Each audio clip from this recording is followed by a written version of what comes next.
Halo guys, kembali lagi bersama kami berdua, si Kece dari kelas 3D.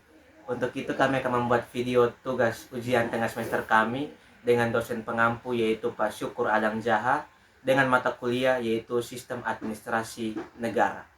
Untuk itu kami akan perkenalkan diri kami masing-masing. Perkenalkan, nama saya Roger Lake dengan NIM 2403010158.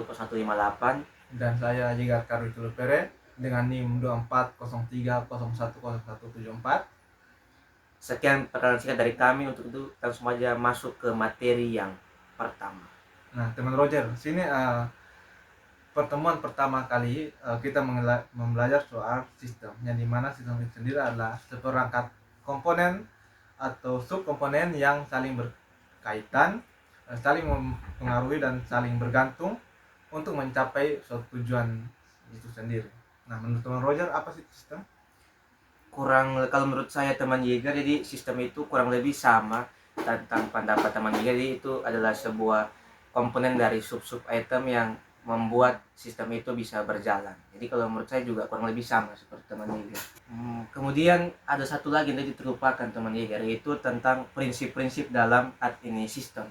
Jadi yang pertama itu adanya holisme. Jadi sistem itu merupakan suatu kesatuan utuh dan tidak bisa terpisah-pisah. Kemudian yang kedua itu adanya hierarki, teman Yiga. Jadi sistem itu berdiri dari struktur yang bertingkat-tingkat. Kemudian yang ketiga itu sirkularitas, artinya dalam sistem kita selalu berpikir tentang sebab akibat. Nah, dan yang tiga terakhir atau Roger ada umpan balik, yaitu kritik yang mempengaruhi sistem, yang memperbaiki sistem, maksud saya. Yang kelima ada homeostatis dan dinamis, yaitu mencari keseimbangan agar organisasi tersebut bisa berjalan. Dan yang terakhir ada pluralisme hasil, yaitu di mana suatu kebijakan menghasilkan banyak hasil. Nah, teman Yiga, materi yang kedua yaitu mengenai perkembangan Sandri atau Sistem Administrasi Negara Republik Indonesia. Jadi perubahan dari sentralisasi ke desentralisasi dan transisi administrasi negara menuju administrasi publik. Jadi sentralisasi, teman Yeager, itu adalah sistem tentang kekuasaan dan wewenang yang dipegang dari pemerintah pusat dan tidak bisa dipegang oleh pemerintah daerah. Nah, di sini ada desentralisasi sendiri, teman Roger. Jadi mana adalah pelimpahan tugas atau wewenang dari pemerintah pusat ke pemerintah daerah. Di sini desentralisasi sendiri ada dua jenis, yaitu yang pertama ada desentralisasi urusan, dan juga desentralisasi fiskal itu sendiri adalah pelimpahan wewenang dari pemerintah pusat ke pemerintah daerah yang berkaitan dengan keuangan daerah itu sendiri, teman Roger. Oh, jadi begitu ya teman Yeager mengenai desentralisasi. Ya. Jadi perubahan sentralisasi menuju desentralisasi itu merubah juga pemikiran atau paradigma dari administrasi negara menuju ke transisi administrasi publik. Nah, teman Roger, yang berikut kita akan menjelaskan materi tentang konsep administrasi negara. Administrasi negara itu sendiri bersifat umum dan universal dimanapun dan kapanpun. Namun teman Roger, pada kenyataannya dijumpai berbagai masalah variasi dari gejala-gejala administrasi yang terdapat dalam beberapa kelompok masyarakat dari suatu bangsa atau di antara berbagai bangsa di dunia, termasuk di Indonesia, teman Roger. Kemudian teman Yeager, itu tentang ekologi administrasi negara ya, atau biasa disebut tentang lingkungan yang mempengaruhi administrasi negara. Jadi lingkungan yang paling mempengaruhi administrasi negara itu ada sekitar 6 lingkungan. Jadi yang pertama teman Yeager itu tentang politik. Jadi kita tahu sendiri bahwa administrasi itu tidak bisa bekerja tanpa ada politik. Politik duluan baru menuju ke administrasi sebagai pelaksanaan. Kemudian dari segi ekonomi juga. Jadi administrasi negara tidak bisa menjalankan programnya tanpa ekonomi, karena butuh adanya dana-dana segar yang bisa menjalankan program-program tersebut. Kemudian dari segi budaya. Jadi dari segi budaya kita bisa melihat bahwa seorang administrator publik juga dia harus memperhatikan nilai-nilai budaya dalam masyarakat, sehingga apa yang dia kerjakan itu teman Yeager tidak bertabrakan dengan nilai dalam budaya-budaya tersebut. Kemudian yang keempat tentang teknologi. Jadi di era modern sekarang teman Yeager, teknologi sangat bergantung kepada suatu administrator dan sangat membantu juga dalam menyelesaikan dan membantu masalah-masalah dalam administrasi publik juga. Kemudian yang berikut tentangnya keamanan. Jadi seorang administrator publik yang turun ke lapangan, dia juga perlu mempertimbangkan yaitu keamanan dirinya sendiri, tidak hanya memperjuangkan kebutuhan banyak orang saja, teman Yegar. Dan yang terakhir tentang sumber daya alam. Jadi administrator publik juga harus mempertimbangkan sumber daya alam, karena tanpa sumber daya alam maka banyak program atau banyak keputusan tidak bisa dijalankan dengan mudah, begitu teman Yegar. Nah, teman Roger, di sini materi yang berikut adalah kita belajar mengenai negara dan syarat terbentuknya negara.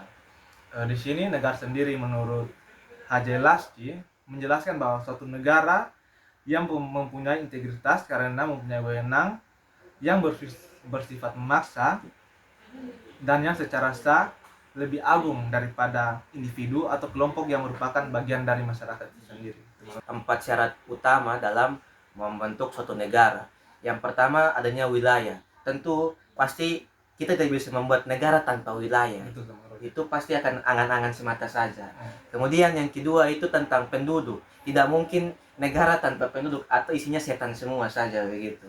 Kemudian yang ketiga mengenai pemerintahan yang berdaulat. Kita tidak bisa membuat negara tanpa ada pemerintahan. Pasti ada pemerintahan baru negara itu ada.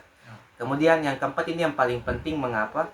Karena banyak negara di dunia itu yang sudah berdiri tetapi tidak adanya pengakuan dari negara lain. Sehingga poin keempat yang ini itu sangat penting, yaitu tentang pengakuan dari negara-negara lain tentang kedaulatan negara tersebut, teman Yegar. Baik teman Roger, di sini kita akan berbicara tentang materi terakhir, yang dimana materinya adalah konsep penyelenggaraan negara di Indonesia.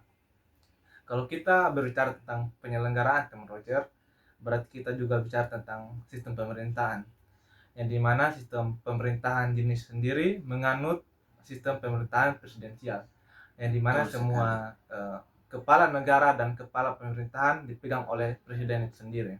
Betul sekali itu teman Yegar.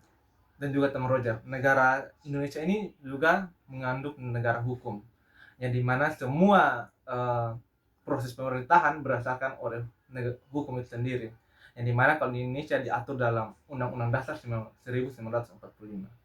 Nah, teman Yegar, selain daripada 2 poin tersebut, ada poin penting lainnya, yaitu tentang sistem konstitusional. Jadi, sistem konstitusional di Indonesia itu ada 4, teman-teman semua. Yang pertama itu Pancasila, dan yang kedua itu tadi teman sudah sebutkan, yaitu UUD 1945, yang ketiga NKRI, dan yang keempat tentang Bhinneka Tunggal Ika.